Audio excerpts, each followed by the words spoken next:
Hi hello నమస్తే. Present నేను బడంగ్పేటలో ఉన్నాను. బడంగ్పేట్ టు ఆదిపట్ల ప్రపోజల్ 150 రోడ్కి క్వైట్ ఆపోజిట్లో మనకి కనిపిస్తుంది కదా, లక్ష్మీ గ్రానైట్స్ ఉందండి. లక్ష్మీ గ్రానైట్స్కి బ్యాక్ సైడ్లోనే మన ప్రాపర్టీ ఉంది. ఇది కంప్లీట్గా కమర్షియల్ ప్రాపర్టీ ఉంది. దీనికి ఎల్ఆర్ఎస్ పెయిడ్, బీఆర్ఎస్ పర్మిషన్ కూడా ఉంది. నెక్స్ట్ ఇటు సైడ్ మీరు చూస్తున్నారు కదా, ఈ ప్లేస్లో 1 ఇయర్లో హాస్పిటల్ రాబోతుంది. ఇది fully commercial property. Commercial property details అన్నీ కూడా చెప్పడానికి మనకి ప్రాపర్టీ ఓనర్ భరత్ గారు మనతో పాటు ఉన్నారు. భరత్ గారితో మాట్లాడి ప్రాపర్టీ డీటెయిల్స్ అన్నీ కూడా తెలుసుకుందాం. దానికంటే ముందు ఎవరైనా ఫస్ట్ టైం కనుక రంజిత్ ప్రాపర్టీస్ చూస్తున్నట్లయితే ముందు మీరు సబ్స్క్రైబ్ చేసుకోండి. వీడియో ఎక్కడా కూడా స్కిప్ చేయకుండా మొత్తం చూడండి. ఈ ప్రాపర్టీ గురించి మీ కామెంట్స్ని కామెంట్ బాక్స్లో తెలియజేయండి. లైక్ చేయండి, షేర్ చేయండి. మీరు కూడా మీ ప్రాపర్టీని ఇలాగే ప్రమోట్ చేసుకోవాలనుకుంటే వెంటనే కింద స్క్రోల్ అవుతున్న నెంబర్కి కాంటాక్ట్ చేయండి. మీ ప్రాపర్టీని ఇంతే అందంగా అద్భుతంగా ప్రమోట్ చేసి చూపిస్తాము. ఇది కంప్లీట్గా ప్రమోషన్ వీడియోస్, అందుకే మేము ఓనర్ నెంబర్ ఇవ్వడం జరుగుతుంది. మాకు కానీ ఏ ఇతర వ్యక్తులకు కానీ మీరు ఎటువంటి కమిషన్ చెల్లించాల్సిన అవసరం లేదు. ఇది కొంచెం గుర్తుపెట్టుకోండి. ఇంకెందుకు ఆలస్యం, వెంటనే మనం ప్రాపర్టీ డీటెయిల్స్లోకి వెళ్ళిపోదాం. సార్తో మాట్లాడి డీటెయిల్స్ అన్నీ కూడా కంప్లీట్గా తెలుసుకుందాం. ప్రాపర్టీ డీటెయిల్స్లోకి వెళ్లే ముందు కంప్లీట్గా ప్రాపర్టీకి ఉన్నటువంటి రోడ్ కనెక్టివిటీని ఒకసారి డీటెయిల్గా తెలుసుకుందాం. ప్రజెంట్ అయితే మనం బడంగ్పేట్ టు ఆదిపట్ల 150 ప్రపోజల్ రోడ్కి క్వైట్ బ్యాక్ సైడ్లోనే ఉన్నామండి. ఇక్కడి నుంచి Balapur X road only 3 kilometres ఉంది. బిఎన్ రెడ్డికి ఓన్లీ 5 కిలోమీటర్స్ డిస్టెన్స్లో ఉన్నాము. ఎల్బీ నగర్ మెట్రో స్టేషన్ నుంచి ఓన్లీ 8 కిలోమీటర్స్ డిస్టెన్స్లో ఉన్నాము. అలానే రాజీవ్ గాంధీ ఇంటర్నేషనల్ ఎయిర్పోర్ట్కి 18 కిలోమీటర్స్ డిస్టెన్స్లో ఉన్నాము. రోడ్ కనెక్టివిటీ అయితే చాలా చాలా బాగుంది. నెక్స్ట్ మనం ఎంప్లాయ్మెంట్ జోన్ కోసం చూసుకున్నట్లయితే ఇక్కడి నుంచి టీసీఎస్ కంపెనీకి ఓన్లీ 9 కిలోమీటర్స్ డిస్టెన్స్లో ఉన్నాము.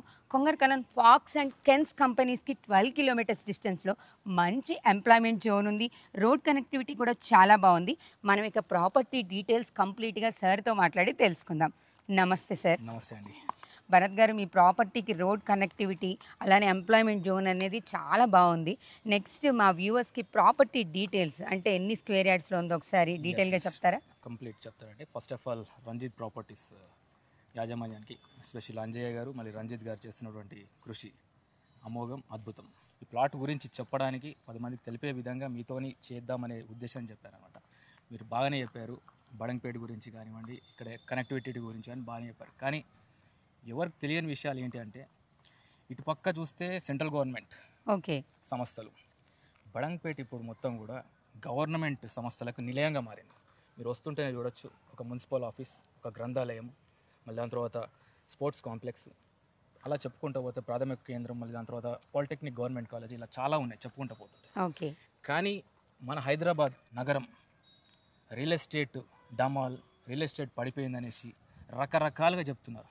అది మాటలతోని పడగొడుతున్నారు.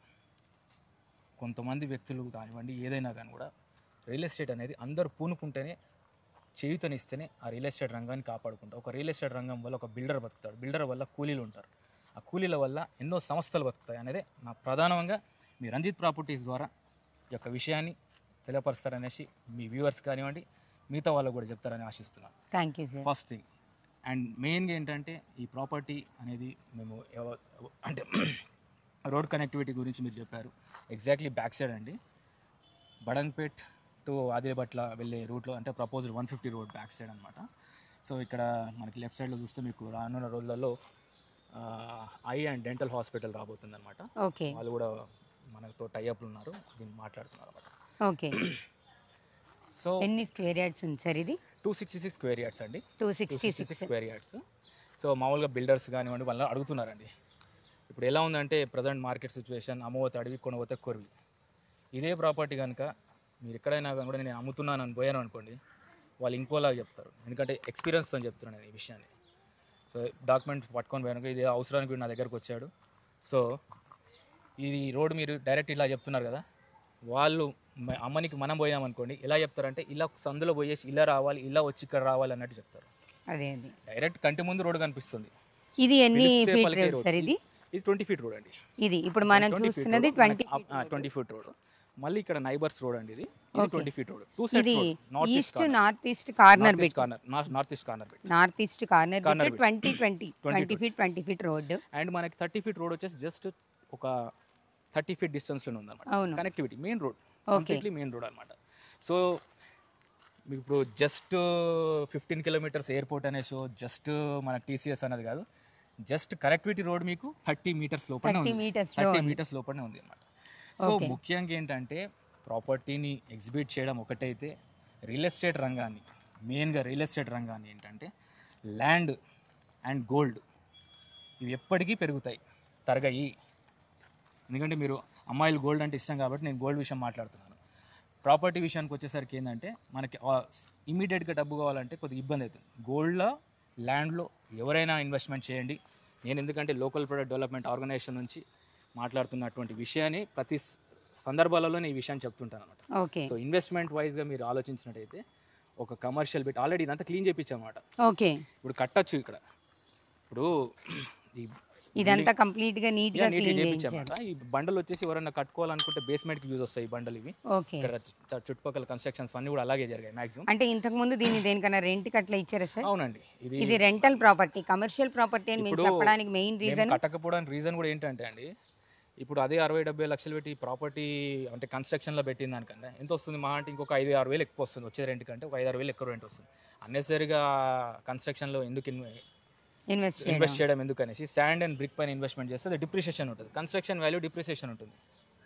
ఓకే ల్యాండ్ అనేది గోల్డ్ అప్రిషియేషన్ ఉంటుంది. మీకు ఎంత లాస్ట్కి రేపు పొద్దున బిల్డింగ్ అయినా కానీ లాస్ట్కి మీరు చాలా వీడియోస్లో చూసాను ఇవి ఏం ల్యాండ్ రేట్కే మనకు ఇల్లు వస్తుందని అంటారు. సో ల్యాండ్ రేట్కి ఇల్లు రావడం అంటే కన్స్ట్రక్షన్ వాల్యూ లేదు, ల్యాండ్ వాల్యూకే ఉన్నది అనేది కదా. ఓకే సో ల్యాండ్ మనం ప్లేన్గా పెట్టాలి. ఇది ఎవరికి ఇంతకు ముందు రెంట్ కి ఎవరికి ఇచ్చారు సార్? లక్ష్మీ గ్రానైట్స్ అండి, లక్ష్మీ వాళ్ళు గ్రానైట్స్ పెట్టుకునేవాళ్ళు, వాళ్ళు ఇక్కడే పెట్టుకునేవాళ్ళు. సో మనకు ఎందుకంటే ఇది కంప్లీట్గా ఒక చిన్న పార్టీగా మనం ఒకసారి ఎగ్జిబిట్ చేద్దాం, చూద్దాము. అండ్ రియల్ ఎస్టేట్ మెయిన్గా ఏంటంటే ఈ ప్రాపర్టీ సేల్ కంటే మెయిన్గా ఏంటంటే రియల్ ఎస్టేట్ విషయంలో మన బడంగ్పేట్ కాబోయే గచ్చిబౌలి. ఓకే మీరు రాసి పెట్టుకోండి, బడంగ్పేట్ అనేది కాబోయే గచ్చిబౌలి. అండ్ మెయిన్గా చెప్తున్నాను, ఇక్కడ ఉన్న బిల్డర్స్ కానివ్వండి, రియల్ ఎస్టేట్ వ్యాపారస్తులకు కానీ మన వాల్యూని మనం తగ్గించుకోవద్దు. మీ దగ్గరికి ఎవరు వచ్చినా కానీ కూడా ఆ యొక్క వాల్యూని పెంచే విధంగా మీ మాటలు ఉండాలి. అంతేగాని మీరు ఒక విధంగా వాల్యూ తగ్గిస్తే ఏమైపోతుందంటే మీ ప్రాపర్టీస్ కూడా వాల్యూ తగ్గిపోతుంది. ఓకే సో సమిష్టి కృషితోని రియల్ ఎస్టేట్ రంగాన్ని కాపాడుకోవాలి అనేది మా ప్రయత్నం. అది ప్లాట్ కంటే ముందు So- రియల్ ఎస్టేట్ కోసం ఈ ప్రపోజల్ పెట్టారు Yes, సార్. ఒకసారి డైమెన్షన్స్ అనేవి మీరు చెప్పండి. డైమెన్షన్స్ అండి 41 ఓకే by 68 అండి. ఓకే డైమెన్షన్స్ అయితే సార్ ఎవరైనా 3 houses కానీ అలా కన్స్ట్రక్షన్ చేయాలన్నా కానీ కూడా చేయొచ్చు అనమాట. ఓకే ఓకే సో ఎవరైనా మెయిన్గా ఏంటంటే అండి, ఇప్పుడు గవర్నమెంట్ ఎంప్లాయీస్కి నేను ఎందుకు చెప్తున్నా, సెంట్రల్ గవర్నమెంట్ అండ్ స్టేట్ గవర్నమెంట్కి ఇది హబ్. మీరు చూసుకోండి, మీరు లెఫ్ట్ సైడ్ అంతా కూడా డిఎంఆర్ఎల్, బీడీఎల్, ఆర్సీఐ, మళ్ళీ దాని తర్వాత ఇవన్నీ కూడా ప్రభుత్వ రంగ సంస్థలు. వాటి సొంత భూములపైనే, రెంటెడ్ కాదు ప్రభుత్వ రంగం. ఇప్పుడు మన గవర్నమెంట్ సంస్థలు కూడా అన్నీ కూడా ఓన్ ల్యాండ్స్లో ఉన్నాయి. అవును ఈ ప్రకృతి ఉన్నంత వరకు ఉంటాయి అవి. సో మీరు తీసుకునే ల్యాండ్ బడంగ్పేట్, ఇది నా ఒక్కరిదే కాదు, బడంగ్పేట్ మొత్తానికి చెప్తున్నాను ఈ విషయాన్ని. Badangpet is going to be a second Gachibowli okay with in few years. మీరు రాసి పెట్టుకోండి. Yeah sir. అయితే ఈ డైమెన్షన్స్ అనేవి ఇటు సైడ్ మనకి క్లియర్గా ఉన్నాయండి, అందుకే ఇక్కడ డిస్ప్లేలో ఇస్తున్నాము. ఒక్కసారి మీరు పాస్ చేసి క్లియర్గా డైమెన్షన్స్ ఒకసారి చెక్ చేసుకోండి. నెక్స్ట్ సార్ దీని కాస్ట్ అనేది ఏ రేంజ్లో చెప్తున్నారు? మేడం ఇప్పుడు కాస్ట్ అనేది యాజ్ పర్ ఇప్పుడు పక్కన బిల్డింగ్ 170 స్క్వేర్. ఎందుకంటే నేను ఏదో అద్రగనంగా రేట్ చెప్పడం అని కాదు, ఇక్కడ ఉన్నటువంటి రేట్సే నేను చెప్తున్నాను అనమాట. ఎందుకంటే ఇది 1,42,000 లాగా పోయిందండి బిల్డింగ్ 2 years బ్యాక్. ఇది 170 స్క్వేర్ యార్డ్స్ అంటే ఆల్మోస్ట్ 56 అనుకోండి, 56,000 per స్క్వేర్ యార్డ్. అండ్ ఈ రీసెంట్గా పోయాండి, ఇది వచ్చేసి సౌత్ వెస్ట్. ఇది ఆల్మోస్ట్ ల్యాండ్ వాల్యూ చూసేసరికి 46 చేంజ్ అలా ల్యాండ్ వాల్యూ పోయింది. ఓకే ఇది వచ్చేసి మనకి నార్త్ ఈస్ట్ బిట్ పెద్ద ఉంది కాబట్టి వీఆర్ ఎక్స్పెక్టింగ్ మినిమం 50,000 అనేసి అనుకుంటున్నామండి. ఓకే అండ్ ఇట్స్ నెగోషియబుల్, అంతకే 50 అనే కాదు, నెగోషియబుల్. కానీ నేను ఇప్పుడు ఎలా ఉందంటే అర్జెంటుగా ఉన్నది, నేను ఫారెన్ పోతున్నాను, ఆ తమిళ చూస్తుంటే నేను షాక్ అవుతుంటాను. వాడు అక్కడక్కడ గల్లీలలో తిరుగుతుంటాడు, ఫారెన్ పోతున్నాడు అనేసి అట్లాంటిది ఏం లేదు, తొందర ఏం లేదండి. ల్యాండ్ పెరుగుతుంటుంది. సో మన వయసు పెరుగుతుంటే మనం పోతాం, కానీ ల్యాండ్ అయితే ఉంటుంది. ల్యాండ్ భవిష్యత్తు బాగుంటుంది, బంగారు భవిష్యత్తు ఉంటుంది. బంగారం పైన ఇన్వెస్ట్మెంట్ చేయండి, ల్యాండ్స్ పైన ఇన్వెస్ట్మెంట్ చేయండి. రానున్న రోజులలో ప్రపంచానికి దిక్సూచి హైదరాబాద్ కాబోతుంది. Residential place for all, not only Hyderabad, entire international లెవెల్లో మన యొక్క సంస్థలు కనుక ఎమ్యూనిటీస్, మన యొక్క ప్రభుత్వాలు కనుక ఎమ్యూనిటీస్ని వరల్డ్ క్లాస్ స్టాండర్డ్లో ఎమ్యూనిటీస్ ప్రొవైడ్ చేస్తే Hyderabad is the destiny for entire world for residence. World. ఎందుకంటే మీరు చూడండి, మనకి ఎక్కువ వేడి ఉన్నా కానీ కూడా ఇమ్మీడియట్గా నెక్స్ట్ డే మనకు వాన పడుతుంది. అలాంటి ప్రకృతి సిద్ధమైనటువంటి నగరం Deccan plateau. So real estate రంగాన్ని కాపాడుకుందాం అనేసి ముఖ్యంగా మీ రంజిత్ ప్రాపర్టీస్ని అంజయ్య గారిని కాంటాక్ట్ అయ్యి, దాదాపు అంజయ్య గారు 4 days నుంచి తన యొక్క విలువైన సమయాన్ని ఈరోజు మాకు కేటాయించాడు. సో ముఖ్యంగా ఏంటంటే ప్లాట్ ఓకేనండి, వాళ్ళు కాకపోయినా రేపైనా సెల్ అవుతుంది. ముఖ్యంగా ఏంటంటే మీ నుంచి కోరుకునేది ఏంటంటే స్థానికుడి చేతిలో భూమి 60% స్థానికుడు కొనే విధంగా ఉండే విధంగా ఉండాలనేసి మా ప్రయత్నం. మేము లోకల్ ప్రొడక్ట్ డెవలప్మెంట్ ఆర్గనైజేషన్ చేస్తున్నటువంటి గట్టి ప్రయత్నం. సార్ అయితే మీరు చెప్పిన డీటెయిల్స్ అన్ని బాగున్నాయి. దీనికి బ్యాంక్ లోన్ ఫెసిలిటీ ఎలా ఉంది? ఉన్నాయండి, completely legally clear. National bank నుంచి లోన్ అప్రూవ్ అయ్యి ఉన్నటువంటి ప్లాట్ ఇది. ఓకే, 90% మీకు వరకు. ఇంత ఓపెన్గా ఎందుకు మాట్లాడుతున్నాం అంటే అన్ని విధాలుగా కరెక్ట్ ఉన్నాయి కాబట్టి మనం మాట్లాడుతున్నాము. సో ఎనీథింగ్ ఇంట్రెస్ట్ ఉండి వాళ్ళకి కావాలి, ఎందుకంటే నేను గవర్నమెంట్ ఎంప్లాయీస్కి, మెయిన్గా గవర్నమెంట్ ఎంప్లాయీస్కి ఇక్కడ, ఎందుకంటే అచ్చంపేట నుంచి మొదలుకుంటే తుక్కుగూడ వరకు ఉన్నటువంటి గవర్నమెంట్ ఎంప్లాయీస్కి, ఎందుకంటే వాళ్ళు ఎక్కడెక్కడో పోయి ఉంటున్నారు పాపం, కోట్లు పెట్టి ఉంటున్నారు. అది రిటర్న్స్ వస్తాయా రావని తెలియదు, ఎలా ఉంటుందనే తెలియదు. నేను ఎందుకంటే ఈ విషయాన్ని ఎందుకు ఇంత గట్టిగా చెప్తున్నా అంటే చాలా మటుకు తెలిసిన వాళ్ళు కొన్న తర్వాత అదేంటంటే చేతులు వాళ్ళకి ఆకులు పట్టుకున్నట్టున్నది.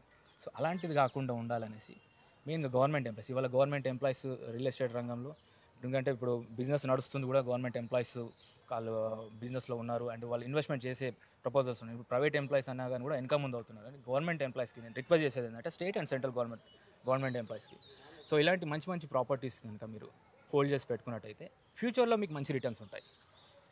సో ఇప్పుడు ఎక్కడో ఇంకా 10 ఏళ్ళ తర్వాత అది అవుతుంది, 10 ఏళ్ళ తర్వాత ఇది అవుతుంది అని కాదండి. ఇది 20 years బ్యాక్ కూడా నేను ఇక్కడ చాలా మట్టుకు ఇది అమ్మిన వాళ్ళు కూడా వాళ్ళు ఏంటంటే ఇక్కడ మాకొద్దు, మా పిల్లలకి ఇంట్రెస్ట్ లేదని అమ్ముకొని పోయిన వాళ్ళు వాళ్ళందరూ కూడా ఇవాళ ఒకసారి ఇక్కడికి వచ్చిన తర్వాత అరే మేము అమ్మేసామా ఇక్కడ అన్న ఫీలింగ్లో ఉంటున్నారు చాలా మంది. ఓకే, కమర్షియల్ ప్రాపర్టీ అని ఎందుకు చెప్పామో తెలుస్తుంది కదా. కంప్లీట్గా సరౌండింగ్స్ అంతా కూడా central government, state government properties ఉన్నాయి. 90% లోన్ ఉంది. మీకు ఇంకా ఈ ప్రాపర్టీకి సంబంధించి ఏమైనా డీటెయిల్స్ కావాలంటే కూడా పైన భరత్ సార్ నెంబర్ ఇచ్చాము, మీరు డైరెక్ట్గా కాంటాక్ట్ చేసి కంప్లీట్ డీటెయిల్స్ తీసుకోవచ్చు. అలానే మా రంజిత్ ప్రాపర్టీస్లో కనుక మీరు మీ ప్రాపర్టీని ప్రమోట్ చేసుకోవాలనుకుంటే కింద స్క్రోల్ అవుతున్న నెంబర్కి కాంటాక్ట్ చేయండి. మీ ప్రాపర్టీని కూడా ఇలాగే ప్రమోట్ చేసిస్తాం. మరో అద్భుతమైన ప్రాపర్టీతో మళ్ళీ కలుద్దాం. Thank you very much.